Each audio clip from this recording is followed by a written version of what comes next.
Greetings, Math 122. So this is chapter 3. We are going to talk about logarithms and different bases of logs, and also the exponential function and how do those work.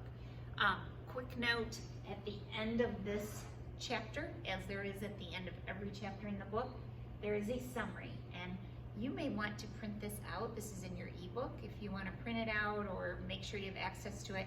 A lot of good, helpful summaries here that will make this chapter more enjoyable for you. Okay, let's get moving. We are in section 3.1, exponential functions and their graphs. So we're going to learn to recognize exponential functions with some sort of base A, okay? So this section, we're not getting into the natural log. That'll be in the next section. We're going to graph using the one-to-one property. We're going to recognize, evaluate, and graph exponential functions with base E. Use exponential functions to model and solve real-life problems. So the cool thing is logarithms and exponential functions are everyday part. I don't know if you've caught on the news, they've talked about following some sort of logarithmic function. So a lot of these COVID-19 graphs that they're showing you are actually plotted on a logarithmic, on log paper. So log base 10 typically, but it actually is very applicable in the science world. So exponential functions. The definition of it is something where the variable x is actually the exponent. So f of x equals a to the x, that's where the exponent is. And of course that's where a is greater than 0, and because when we have negatives, some other things take place. So a is greater than 0 and a is not 1, because if we have 1 to any power, it is 1. So we're talking about functions where the exponent is going to make a real difference, and by the way, it's a real number. These are just a couple of vocabulary words, not something I'm going to test you on, but we'll talk about two types of non-algebraic functions, exponential functions and logarithmic functions. They are transcendental functions. Okay, so there's your vocab word for the day. And we already talked about this, a section. So if we look at a function a to the x, so we'll let a equal 4 and x equals 3. I have 4 to the third power, so 4 times 4 times 4, that's 64. If I have 4 to the 1/2 power, that's equal to 2. Just a quick reminder,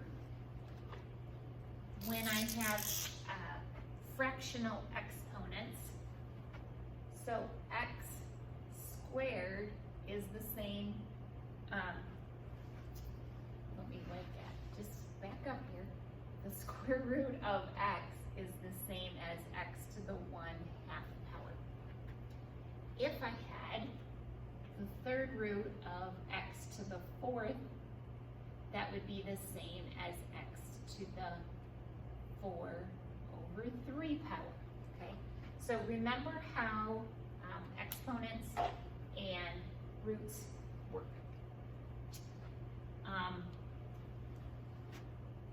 What they're showing you here is that you could have a function that looks like a to the square root of 2, and we'll assume that square root of 2 is some sort of number that actually does end. Now, we know that it doesn't really end, right? Square root of 2 goes on and on and on, but we could truncate it and use it for approximating. And we could approximate, we would get a little closer each time we added a decimal place. If I were to do this on my calculator, if f of x was 2 to the x, and I let x equals negative 3.1, so it's fine for the exponent to be negative. We just said the base needed to be a positive number and not equal to 1. But the exponent can take on any real value. So I could have f of x equals 2 to the negative x, and then x could even take on the value of pi. Pi is a number, right? So let's try these. So if f of negative 3.1 and our function was 2 to the x power, what am I going to do in my calculator? 2, the caret, the chevron, whatever you want to call this symbol, negative. Now remember to use the right negative. Do not use the minus sign. That is not a negative sign. Okay? Use the negative sign. Your calculator may have it in parentheses, or it could be a plus/minus. So make sure you use the right negative number for your calculator. 3.1 and then hit enter. And so the answer would be what you see on the right, 0.1166291. All right, let's try the next one. So f of pi. So I have 2 to the negative pi. Again, 2 caret negative sign, not minus sign, pi, and then enter. And most of your calculators would have a pi button on there, so make sure you make use of that. F of 3 over 2, so that's 3 divided by 2. You might recognize that 3 over 2 is 1.5, but let's just assume you didn't recognize that. Let's try it. So 0.6 caret, in parentheses, 3 divided by 2, close the parentheses. Whatever this exponent is, must be in parentheses, or order of operations is going to take over and cause you a problem. And then push enter.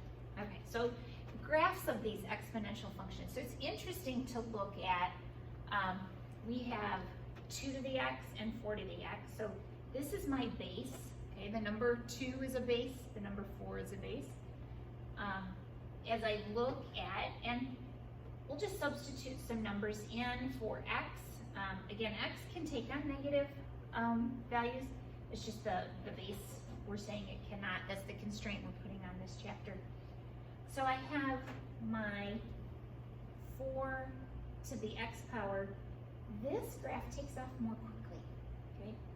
2 to the x power doesn't take off quite as fast. They both go on to infinity. They're both increasing. They actually both go through the point 0, 1. They also have an asymptote on the x-axis, but they take off, and the 4 to the x goes faster, as you might expect, right? 4 to any power is going to happen faster than 2 to any power. I also want you to remember, now you may just do this on your calculator, but remember how negative exponents work. So if I have a negative exponent, so let's say I have 2 to the negative 2 power, that's really 1 over 2 squared, right? So that's 1 over 4. So that's how we would have gotten that answer here. So 2 to the x, if we let x equal negative 2, that's 2 to the negative 2 power, which is really 1 over 2 to the 2 power, which is 1/4. Let's do another one. Let's use 4 to the negative 1 power. We'll take the 4 to the x. I'll use the negative 1 column. So that's really 1 over 4 to the first power. Well, 4 to the first power is just 1/4. So just remember how negative exponents behave. All right, so these are the things I already talked through. By the way, these are in that summary at the end of the chapter. So again, very helpful information. So the graph of a to the x, whatever that base is, and a is greater than 1, so my domain, so my x starts way over here at negative infinity and goes off to positive infinity, okay? So that's my domain. My range starts at 0 and does not include it, right? Because there's a horizontal asymptote at 0. It cannot be less than, it cannot be 0 and it can't be less than 0. So there's an asymptote at 0. It approaches that, but it cannot cross it. My y-intercept goes through this point 0, 1, and every function that takes on that value, or it takes on this form, a to the x. So whatever this is, this could be 100 to the x power. It would still go through that value 0, 1. Why is that? Because anything to the 0 power is 1, right? So if I put in a 0 for x, I would get 1 out of that. Okay, it's increasing. Remember, we look left to right, that's increasing. The x-axis is that horizontal asymptote, and it's continuous. Okay, so that tells us, so this is a new parent function. So add this to your mental list of parent functions. This is a new parent function that you'll want to keep track of. What about a to the negative x squared? So what happens when we put a negative sign in a function, it flips it over the axis, right? So instead of increasing, it's decreasing. So let's work through these properties. Again, my domain is negative to positive, infinity. My range, it still cannot cross that x-axis. My y-intercept is still 0, 1, because if I put a 0 in here for x, it's a to the 0 power, it is going to equal 1. It's decreasing. X-axis is the horizontal asymptote, and it's continuous. It doesn't stop at any point. All right, we have this concept called one-to-one property. So one-to-one means that it requires that it passes the horizontal line test, and so we can have one-to-one. That there's one answer for every x value we put in, so that's important. So the natural base e. Oops, did I skip over something? Yep, I did. So for a greater than 0 and a not equal to 1, right, that's kind of our foundational principle here. If I have a to the x equals a to the y, if and only if x and y are equal, okay? That may seem like a duh, but I get one value out if I put an x in. So if a to the x equals a to the y, these values, x and y, have to also be equal. Okay, so the natural base e. Now, e is actually a number, all right? It's a number that continues on and on and on and on. It is 2.7182, so forth and so forth, okay? And most of you should have a button on your calculator that says e to the x, okay? Because that's our exponential. And it's called the natural base. There is a lot of things in nature that follow this exponential decay or growth, bacteria's radioactive decay, that this natural exponent. So it's one of those really cool things. There's a little history in your textbook that's kind of fun to read, so take a look at that. And again, guess what?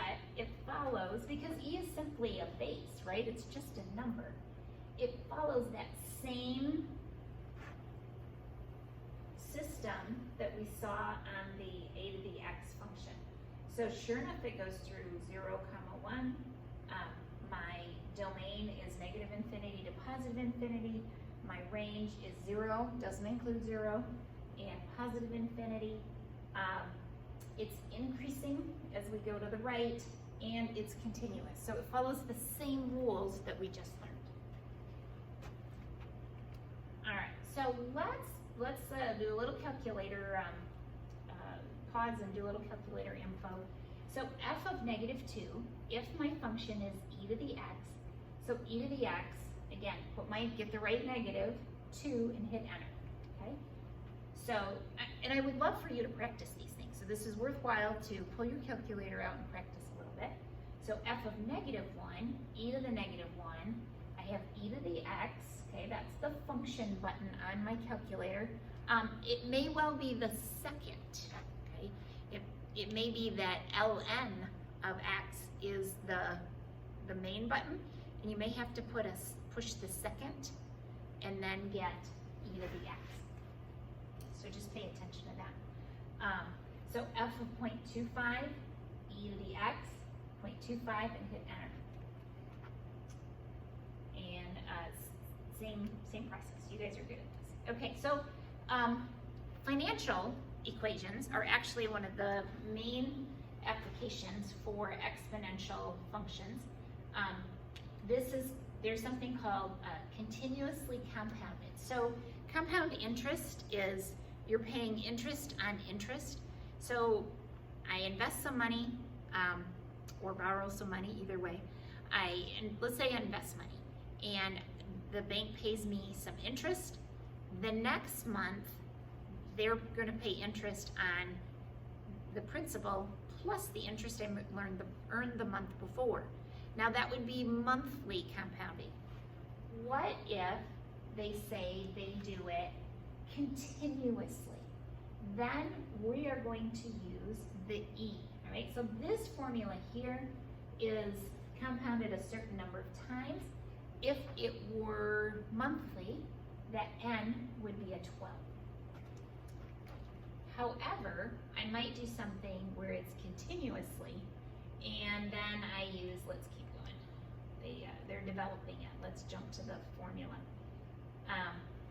If it's continuous, I'm gonna say the amount. So that's the amount that the bank needs to pay me back, blank. That's how much that's how much my investment is now worth.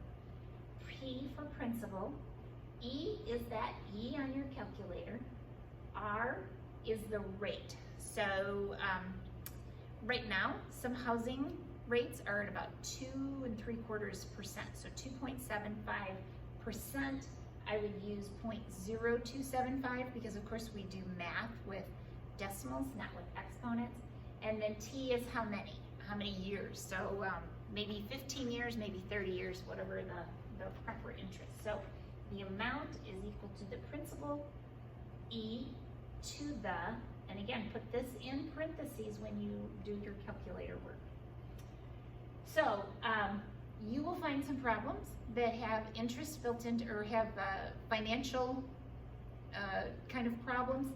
Those are helpful. They are a normal part of your life. I think all students should know how to do those. And for N compounding per year, the amount is the principal times 1 plus R over N. Again, R is the rate, so it's a percentage rate, but you're going to use the decimal form. N is the number of compounding periods. If it's annually, that's 1 time. If it's monthly, that's 12. If it's quarterly, how many quarters are there in the year? There's 4. So N would be 4. To the N times T, and T is how many years. For continuously compounding, the amount, what it's going to be worth, is the principal times E to the rate times time, okay? And remember, if you don't do rate times time in your head, you gotta put that in parentheses, okay? So that you don't mess it up. So you invest $12,000 at an annual interest rate of 3%. Find the balance after 5 years when the interest is compounded. We're gonna look at quarterly, so that's 4 compounding periods. We're gonna look at monthly, that would be 12, and then continuously, and we'll use the E function, the natural log, or the natural exponent. So for quarterly, we put 12,000 in for principal because that was the principal. 1 plus 0.03, that's my rate. 4 is my number of compounding periods to the 4 times 5. So 4 is my number of compounding periods. 5 is my time. Again, when you do this on your calculator, make sure you put that in parentheses, that 4 times 5, or just do it in your head, okay? So here it is for compounding 4 times a year. For monthly compounding, and just stop for a second. So think about, what do you think is going to give you the highest return? Compounding 4 times a year, so you're going to go pay interest on interest 4 times a year, 12 times a year, or continuously. So as you're looking at investments or loans, think about that difference. Okay? For monthly compounding, N is 12, so I'm going to have my original investment was 12,000 plus 0.03 over 12 to the 12 times 5. Okay, so obviously that's going to be a little bit bigger because you're doing it to the 12 times 5, which is 60 times a year. So for continuous compounding, the balance is principal E to the 0.03 times 5. Again, put that 0.03 times 5 in parentheses, or do that in your head or off to the side, but just be careful how you do that on a calculator.